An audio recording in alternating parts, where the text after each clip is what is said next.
Šituos anglų kalbos klausiamuosius žodžius painioja daugelis besimokančiųjų.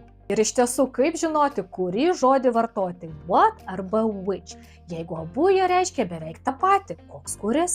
Štai pavyzdžiui, aš esu su draugu ledainėje ir noriu paklausti jo angliškai, kokio ledų skonio jis norėtų. Kaipgi dabar man sakyti, what flavor do you want arba which flavor do you want? Ogi mano žodžio pasirinkimas priklausys nuo situacijos ir variantų diapazono. Jeigu ledainėje yra daug skirtingų skonių, aš vartosiu klausiamąjį žodį what. What flavor do you want?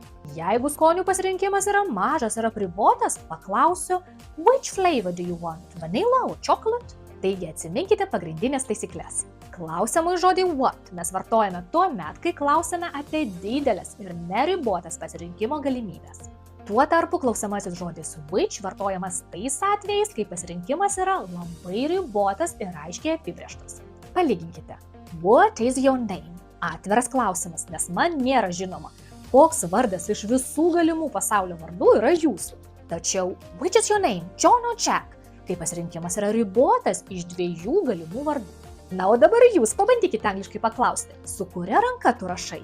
Pasirinkite teisingą variantą. A. What hand do you write with? B. Which hand do you write with? Ir teisingas variantas, žinoma, yra D. Which hand do you write with? Ar suprantate kodėl? Nes turime labai ribotas atsakymų galimybės, kairioji arba dešinioji, nedaugiau. Save, like and follow.